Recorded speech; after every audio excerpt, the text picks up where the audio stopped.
Hello class 12th, welcome to learn with zenith Guru. मैं हूं निकी पंडित और आज की क्लास में हम करने वाले हैं एजियोट्रॉपी एंड एजियोट्रॉपी मिक्सचर। एजियोट्रॉपी होता क्या है ये जानेंगे। सबसे पहले हेडिंग लिख लें,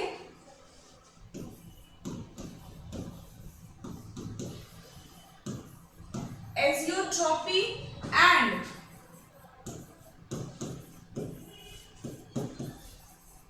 एजियोट्रॉपी मिक्सचर। देखो, एजियोट्रॉपी क्या होता है, जब हमारे पास सॉल्यूट और सॉल्वेंट दोनों प्रेजेंट हो। जैसे कि एक चैम्बर लिया है हमने, इस चैम्बर में सॉल्यूट, ये सॉल्वेंट है और सॉल्यूट भी प्रेजेंट है। ठीक है, तो सरफेस पे क्या क्या रहेगा, सॉल्यूट और सॉल्वेंट दोनों ही रहेगा। अगर सरफेस पे सॉल्यूट और सॉल्वेंट दोनों के पार्टिकल्स हैं तो वेपर में किस किस के पार्टिकल्स प्रेजेंट होंगे, सॉल्यूट और सॉल्वेंट दोनों के होंगे। तो यहाँ पे कुछ सॉल्वेंट के पार्टिकल्स प्रेजेंट हैं और कुछ सॉल्यूट के। तो एजियोट्रॉपी का मतलब होता है कि जो वेपर प्रेशर है, वेपर प्रेशर ऑफ सॉल्यूट क्या हो जाएगा, देखो, vapour pressure of solute in liquid equal हो जाए vapour pressure of solute in vapour phase. इसका क्या मतलब है, यानी कि mole fraction of A equal हो जाए y ऑफ ए के। ये किसके लिए था, ये हमारा सॉल्यूट इन लिक्विड था और ये किसके लिए है, वेपर फेज के लिए, कि कितना वेपर प्रोड्यूस हुआ है। ओके, तो जब ये दोनों इक्वल हो जाते हैं, या फिर सॉल्वेंट की अगर हम बात करें कि mole fraction of B equal हो जाए y ऑफ बी के, तो इस टर्म को हम बोलते हैं एजियोट्रॉपी। यानी कि एक बाइनरी सॉल्यूशन में सॉल्यूट एंड सॉल्वेंट की जो कॉम्पोजिशन है, in binary solution solute and solvent compositions are fixed. उनके जो कॉम्पोजिशन है वो जब फिक्स हो जाते हैं तो उसको हम कहते हैं एजियोट्रॉपी। ओके, देखो इसमें क्या हो जाएगा, लेट सपोज कि मोल फ्रैक्शन ऑफ ए की वैल्यू आ रही है 0.4, तो वाई ए की जो वैल्यू है वो भी 0.4 ही आनी चाहिए। अगर मोल फ्रैक्शन ऑफ बी हमारा 0.6 आ रहा है तो वाई बी भी हमारा 0.6 आना चाहिए।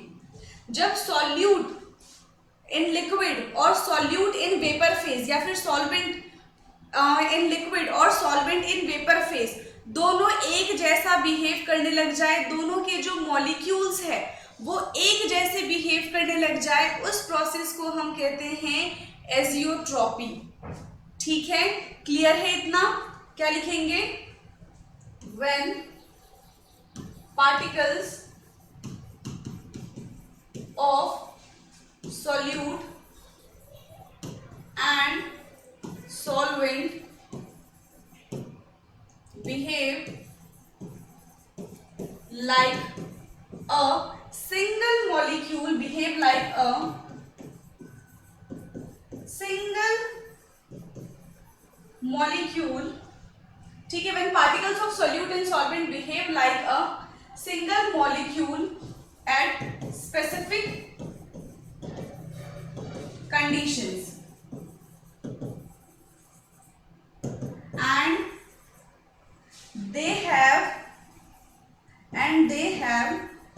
same boiling point। दो अलग अलग, अगर हमारे पास एक सॉल्यूट अलग है एक सॉल्वेंट अलग है, बट एजियोट्रॉपी एक ऐसी कंडीशन है जहां पे सॉल्यूट और सॉल्वेंट एक मॉलिक्यूल की तरह बिहेव करने लग जाते हैं। फॉर एग्जाम्पल, अगर मेरे पास मिथेनोइक एसिड है और मेरे पास वाटर के मॉलिक्यूल्स हैं, तो एजियोट्रॉपी एक ऐसी कंडीशन है जहां पे मिथेन और ये मिथेनोइक एसिड एंड जो वाटर के मॉलिक्यूल्स है वो एक जैसे बिहेव करने लग जाएंगे। हम पता नहीं कर पाएंगे कि इनके बॉइलिंग पॉइंट में क्या डिफरेंस है। हालांकि अगर एजियोट्रॉपी अचीव नहीं होती है तो हम डिफरेंशिएट कर सकते हैं। हम ये बोल सकते हैं कि जो कार्बोक्सिलिक एसिड होगा या फिर जो इसकी जगह मिथेनॉल होगा उसका बॉइलिंग पॉइंट वाटर के बॉइलिंग पॉइंट से तो कम होगा, इसका हम मान लेते हैं 60 या फिर 70 के आसपास है। लेकिन वाटर का जो बॉइलिंग पॉइंट होता है वो कितना होता है, 100 होता है। तो हम इनके बॉइलिंग पॉइंट से डिफरेंशिएट कर सकते हैं। लेकिन एजियोट्रॉपी अगर आ जाती है तो दोनों ये जो अलग अलग कंपाउंड है सेम मॉलिक्यूल की तरह बिहेव करने लग जाएंगे, तो इनमें डिफरेंशिएट करना थोड़ा टफ हो जाएगा। क्या है, they have same boiling point, ठीक है, and it is difficult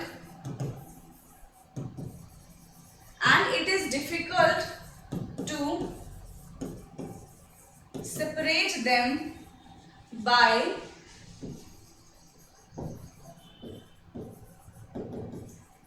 fractional distillation।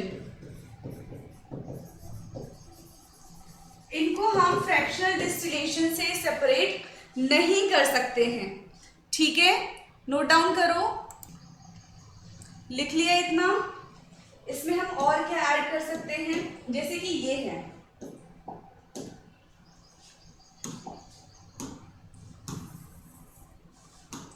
यहां पे देखो ये क्या है, मोल, इसका क्या मतलब है, मोल fraction of solute and solvent in solution or in liquid is equal to mole fraction of solute and solvent in vapor phase। यानी कि मोल फ्रैक्शन जो सॉल्यूट सॉल्वेंट का होगा वो इक्वल हो जाएगा मोल फ्रैक्शन ऑफ वेपर फेज, जो vapour form होंगे। क्लियर है इतना, ठीक है। अब यहां से हम क्या कर सकते हैं, हमने देखा कि एक सॉल्यूट और एक सॉल्वेंट मिक्स हो रहे हैं, सेम बॉइलिंग पॉइंट शो कर रहे हैं। इसी पूरे प्रोसेस को हम क्या बोलते हैं, azeotropy mixture. So this is known as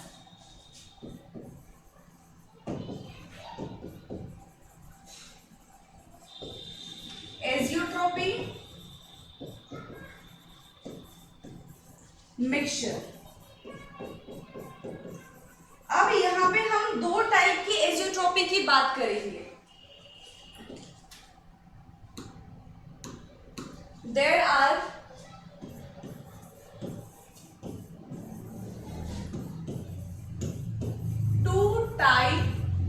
to type of azeotropy. कौन कौन से दो टाइप हैं, सबसे पहला है मैक्सिमम एजियोट्रॉपी।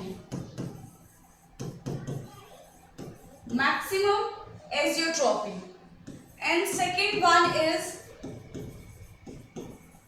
Minimum azeotropy. एक है मैक्सिमम एजियोट्रॉपी, एक होता है मिनिमम एजियोट्रॉपी।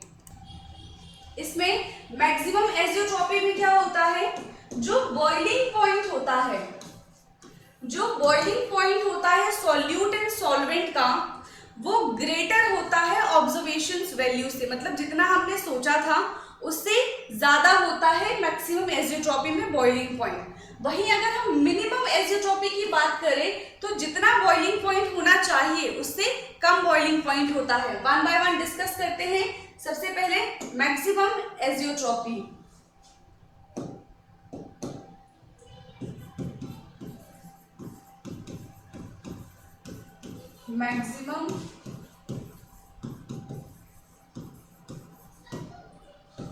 एजियोट्रॉपी। देखो मैक्सिमम एजियोट्रॉपी में क्या है, यहाँ पे जो मैक्सिमम एजियोट्रॉपी होता है वो नेगेटिव डेविएशन को शो करता है। ठीक है, जो हमने राउल्ट्स लॉ पढ़ा था, राउल्ट्स लॉ के हमने नॉन आइडियल सॉल्यूशन में नेगेटिव डेविएशन और पॉजिटिव डेविएशन के बारे में पढ़ा था। तो जो मैक्सिमम एजियोट्रॉपी होता है राउल्ट्स लॉ के अकॉर्डिंग, ये किसको फॉलो करता है, जो नेगेटिव डेविएशन शो करता है। फॉर सपोज कि मेरे पास हमने एक सॉल्यूट लिया है, ये सॉल्यूट है और ये सॉल्वेंट है, और यहां पे क्या बन रहा है, सॉल्यूशन AB और AB।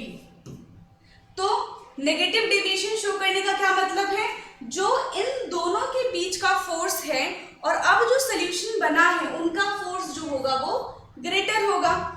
इनके बीच का जो इंटरमॉलिक्यूलर फोर्स ऑफ अट्रैक्शन है, इनके बीच का जो इंटरमॉलिक्यूलर फोर्स ऑफ अट्रैक्शन है, अब जो बनेगा उसके बीच का इंटरमॉलिक्यूलर फोर्स ऑफ अट्रैक्शन बहुत ज्यादा स्ट्रॉन्ग होगा, और यहाँ पे क्या है, वीक होगा, यहाँ पे भी वीक है as compared to our solution. तो देखो जब हमने एजियोट्रॉपी अटेन किया था, जब हमने एजियोट्रॉपी अचीव किया था, तो वहां पे हमने क्या देखा था, इसका एक एग्जाम्पल ले लेते हैं। इसका एग्जाम्पल हो जाएगा हमारा HNO3 and H2O।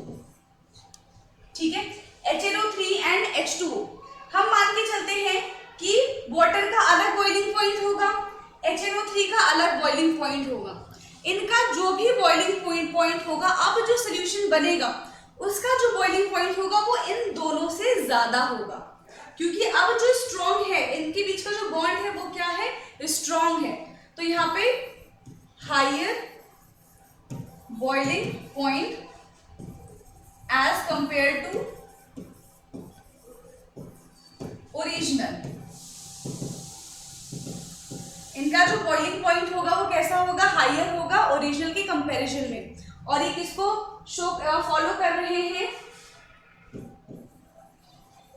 They follow negative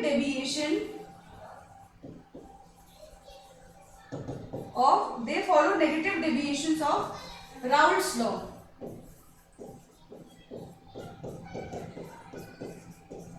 ये राउल्ट्स लॉ के नेगेटिव डेविएशन को फॉलो कर रहे हैं।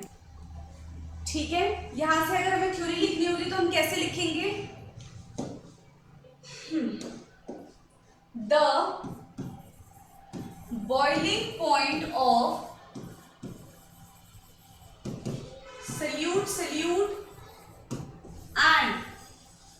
solute and solvent is higher than the solute and solvent, because of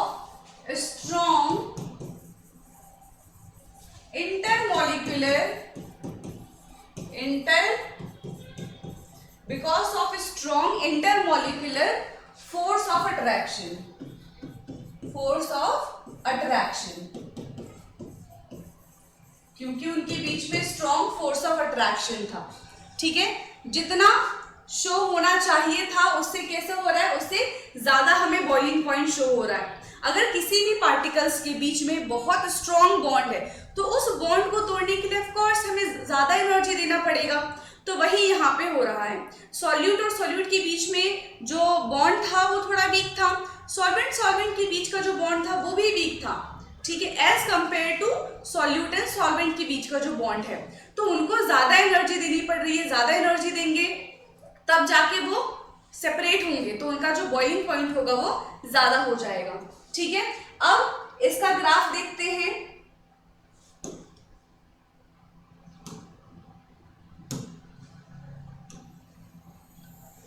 देखो, जो अब तक हम मोल फ्रैक्शन और वेपर प्रेशर के बीच का ग्राफ देखते आ रहे हैं, सेम है वैसा ही।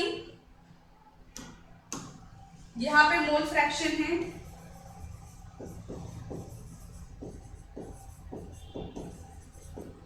ठीक है, और यहाँ पे क्या है, वेपर प्रेशर है। और यहाँ पे हम क्या क्या ले रहे हैं, हमने क्या एग्जाम्पल लिया है, हमारे पास HNO3 है और H2O है। तो यहाँ पे हम HNO3 और H2O ले रहे हैं। ठीक है, ग्राफ कैसा देखा था, P0A और यहाँ पे था P0B, ये धीरे धीरे डिक्रीज हो रहा था और ये इंक्रीज हो रहा था, फिर यहाँ पे ये P टोटल था, ऐसा हमने देखा था। ठीक है, ये पुराना ग्राफ है हमारा। अगर हम एजियोट्रॉपी की बात करें तो इतना सब कुछ करने की जरूरत नहीं है। हम क्या कर सकते हैं, देखो ये जो है ये कुछ ऐसा बन रहा है हमारा, ये ऐसा था दोनों का। हम प्रेशर के अगर टोटल की बात करें तो कुछ ऐसा था। ये किसको फॉलो कर रहा है, नेगेटिव डेविएशन को। नेगेटिव डेविएशन का ग्राफ कैसा जाता है, ये जाता है ऐसे, ये नेगेटिव डेविएशन का ग्राफ है। ठीक है, अब इसी में हमें देखना है कि अगर नेगेटिव डेविएशन है तो ग्राफ ऐसा जा रहा है, बट जो हमने सॉल्यूट और सॉल्वेंट का बॉन्ड बनाया है वो कैसा है, उनका जो बॉइलिंग पॉइंट है वो बहुत ज्यादा स्ट्रॉन्ग है, तो इनसे तो स्ट्रॉन्ग ही होगा कहीं। तो हम मान के चलते हैं कि यहाँ पे धीरे धीरे HNO3 डिक्रीज होता जा रहा है और H2O के जो मोल फ्रैक्शन है वो इंक्रीज होते जा रहे हैं। तो याद रखना, मैक्सिमम एजियोट्रॉपी में जो ग्राफ बनेगा बॉइलिंग पॉइंट का वो कैसा बनेगा, कुछ ऐसा। ये तो है ही, ये ग्राफ ऐसा था बट बॉइलिंग पॉइंट उससे ज्यादा बनेगा, यहाँ पे बनेगा।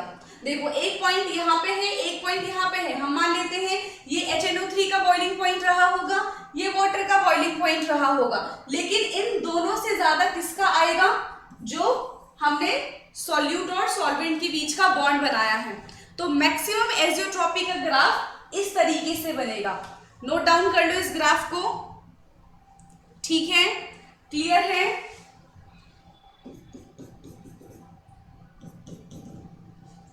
ये हो गया हमारा मैक्सिमम एजियोट्रॉपी। इसके बाद हमारा क्या आता है, मिनिमम एजियोट्रॉपी की हम बात करते हैं। मैक्सिमम के बाद आता है मिनिमम, सेकंड है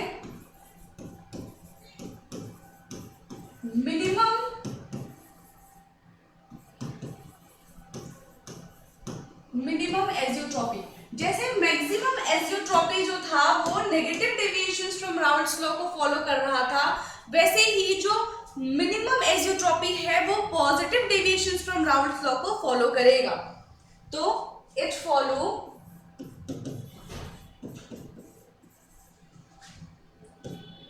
positive deviation from Raoult's law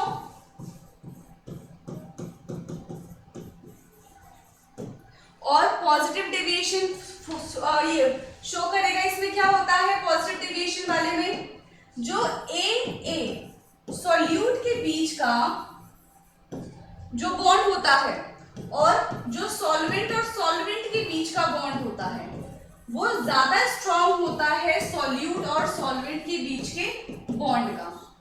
यही होता है हमारा पॉजिटिव डेविएशन। ठीक है, अब देखो इसमें क्या होगा, यानी कि इसका मतलब है जो ए और ए के बीच में इंटरमॉलिक्यूलर फोर्स ऑफ अट्रैक्शन बनेगा वो क्या होगा, स्ट्रॉन्ग होगा। यहां पे भी जो इंटरमॉलिक्यूलर फोर्स ऑफ अट्रैक्शन बनेगा वो कैसा होगा, स्ट्रॉन्ग होगा। बट यहाँ पे सॉल्यूट और सॉल्वेंट के बीच में जो इंटरमॉलिक्यूलर फोर्स ऑफ अट्रैक्शन होगा वो कैसा होगा, वीक होगा as compared to solute and solvent. ठीक है, क्लियर है। तो यहां पे हम क्या कह सकते हैं, यहां पे हम लिख सकते हैं the boiling point of solute and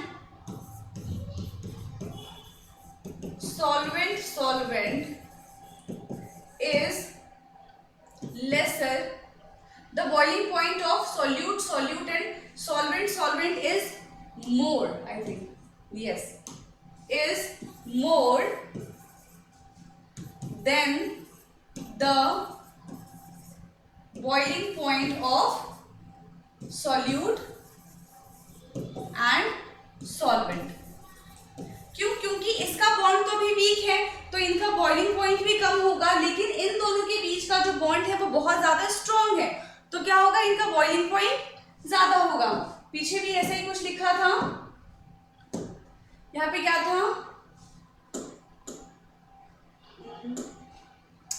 the boiling point of solute and solvent is higher than the solute solvent because of the intermolecular force of attraction। यहाँ पे देखो थोड़ी मिस्टेक हो गई, क्या हुआ है, the boiling point of solute and solvent is lower, यहाँ पे कम आएगा ना, is lower than the solute solvent because of the strong intermolecular force of attraction।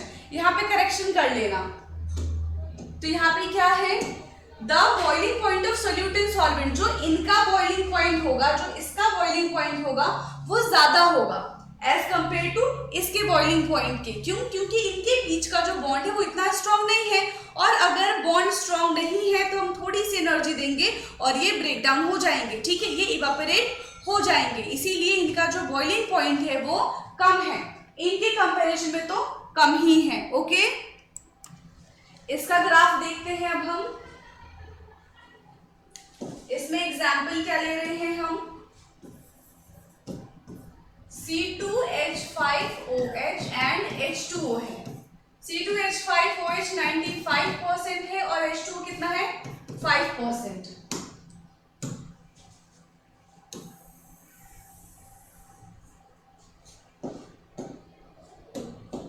यहाँ पे मोल फ्रैक्शन आएगा और यहाँ पे क्या है, वेपर प्रेशर, ठीक है। पूरा ग्राफ ना बना के हम क्या बना रहे हैं, देखो कुछ ऐसा ही बनेगा, ये हमारा पी टोटल था। अब ये पॉजिटिव डेविएशन शो कर रहा है। पॉजिटिव डेविएशन कैसा होता है, कुछ इस टाइप का, यही है पॉजिटिव डेविएशन। बट यहाँ पे जो हमने देखा सॉल्यूट और सॉल्वेंट का बॉइलिंग पॉइंट है वो क्या है, एक्चुअल से कम है, तो हमें मानते हैं पॉजिटिव डेविएशन शो कर रहा है तो बॉइलिंग पॉइंट कुछ ऐसी होगी, बट इससे हमारी बॉइलिंग पॉइंट क्या आ रही है, कम आ रही है। तो कैसा बन जाएगा इसका, इससे कम ही बनाएंगे हम।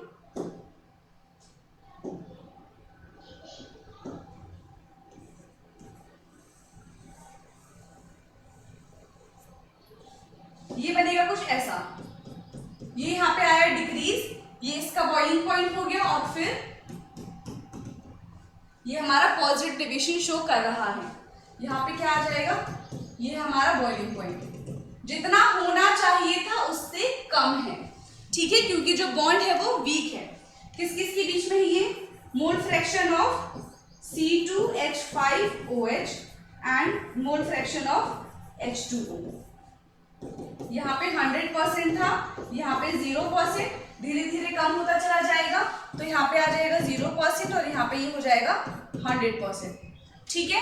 तो ये बन गया हमारा ग्राफ किसका, ये था हमारा मिनिमम एजियोट्रॉपी का ग्राफ। क्लियर है, इस ग्राफ को बनाओ एक बार। ओके, अच्छा देखो इसमें हमने ना ये लिखा हुआ है इसका परसेंटेज, पिछले वाले में लिखा था क्या, इसका भी परसेंटेज लिख लो। जो हमारा HNO3 है वो 68% है और जो H2O है वो 32% है। क्लियर है, तो यहां से हमने आज की क्लास में एजियोट्रॉपी कंप्लीट किया है। सबसे पहले हमने देखा कि एजियोट्रॉपी क्या होता है, उसके बाद हमने देखा कि टाइप्स ऑफ एजियोट्रॉपी क्या है। Okay, maximum azeotropy and minimum azeotropy. Maximum azeotropy positive deviation को फॉलो करता है या नेगेटिव डेविएशन को फॉलो करता है, हमने ये देखा। उसके बाद हमने ग्राफ देखा, ठीक है। बट सबसे इंपॉर्टेंट बात है, आपको एजियोट्रॉपी का मतलब पता होना चाहिए कि एजियोट्रॉपी हम कब सब्सटेंस को बोलेंगे कि वो एजियोट्रॉपी है, कब बोलेंगे, जब दो डिफरेंट कंपाउंड, जब दो डिफरेंट मॉलिक्यूल एक मॉलिक्यूल के जैसा बिहेव करने लग जाए, जरूरी नहीं है कि वो एक दूसरे को अट्रैक्ट करे, ठीक है, वो रिपेल भी कर सकते हैं, बट वो एक जैसा बिहेव करेंगे, ठीक है। जरूरी थोड़ी कि एक जैसे नेचर के लोग फ्रेंड ही हो, ऐसा कंपलसरी थोड़ी है, बट यहाँ पे भी सेम ही है कि एक जैसा बस वो बिहेव करने चाहिए, उनके जो एक जैसे मॉलिक्यूल्स की तरह बिहेव करने चाहिए, ठीक है, एट स्पेसिफिक कंडीशन। बट जरूरी नहीं है कि वो अट्रैक्ट करेंगे या रिपेल करेंगे, कुछ भी कर सकते हैं। तो उसी में हमने मैक्सिमम एज़ोट्रॉपी देख लिया और मिनिमम एज़ोट्रॉपी देख लिया। ओके, नेक्स्ट क्लास में हम एनसीईआरटी की रीडिंग करेंगे। ओके, आज की क्लास के लिए इतना ही, बाकी मिलते हैं नेक्स्ट क्लास में। Thank you so much.